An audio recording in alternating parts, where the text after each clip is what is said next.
मला आज आली होती रिटर्न गिफ्टची ऑर्डर. आत्यांच्या नातवाचा पहिला बड्डे होता, त्यासाठी मला इन्व्हिटेशन आणि रिटर्न गिफ्टसाठी ऑर्डर पण आली होती. आणि रोहितना पण जायचं होतं एका ठिकाणी बारशाला. रिटर्न गिफ्टची जबाबदारी माझ्याकडे असल्यामुळे मी आणि शिवण्या पुढे बसने गेलो. तर बड्डेला जाताना खूप काय काय गोंधळ झाला. अगदी तारेवरची कसरत करून आम्ही बड्डेला पोहोचलो हे म्हणायला काही हरकत नाही. पण एवढं होऊनसुद्धा मी एक शेवटी मिस्टेक केली, पण रोहितने सांभाळून घेतली.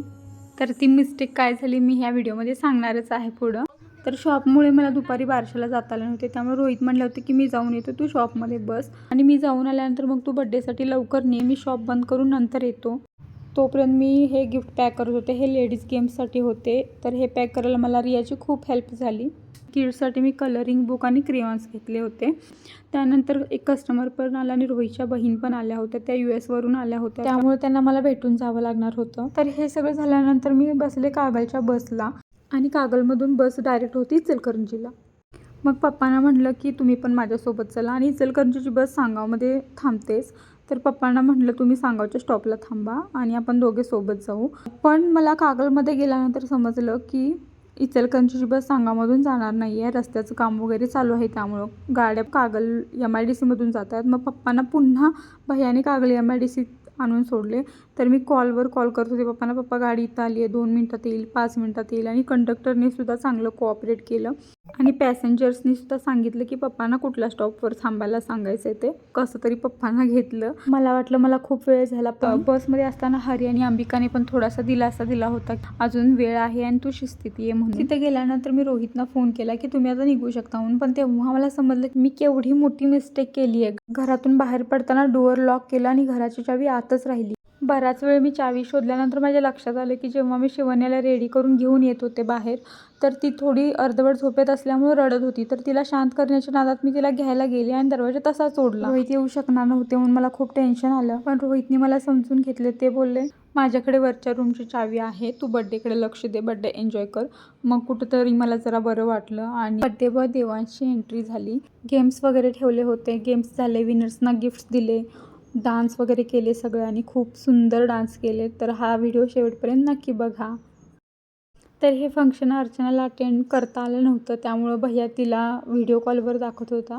अर्चना, समयर आणि रुद्रांश यांनी व्हिडिओ कॉलवर बड्डे अटेंड केला. तर मी ह्या व्हिडिओमध्ये डान्सचे छोटे छोटे क्लिप्स दाखवणार आहेत. यासाठी 2 रिझन्स आहेत. एक म्हणजे व्हिडिओ लाँग होईल आणि दुसरं म्हणजे जर बॉलिवूड म्युझिक व्लॉगमध्ये किंवा लाँग व्हिडिओमध्ये यूज केलं तर कॉपीराईट येण्याची शक्यता असते.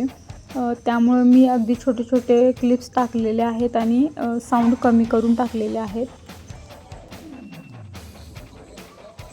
तर सगळ्यांचे डान्स झाल्यानंतर केक कट केला. तोपर्यंत आम्ही बड्डे एन्जॉय केला. सगळ्या रिलेटिव्सना भेटलो, डान्स बघितले, खूप छान झाला बड्डे. आणि अजून एक काम राहिलं होतं शेवटी की तुषारचा बड्डे पण आजच होता, त्यामुळं मग आम्ही सगळ्यांनी जेवून घेतल्यानंतर आमची जेव्हा फॅमिली राहिली होती फक्त, तेव्हा सगळ्यात शेवटी तुषारचा बड्डे सेलिब्रेट केला.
तर बड्डे झाला, फोटोज वगैरे क्लिक केले सगळ्यांचे आणि मग वेळ आली होती तुषारचा बड्डे करण्याची.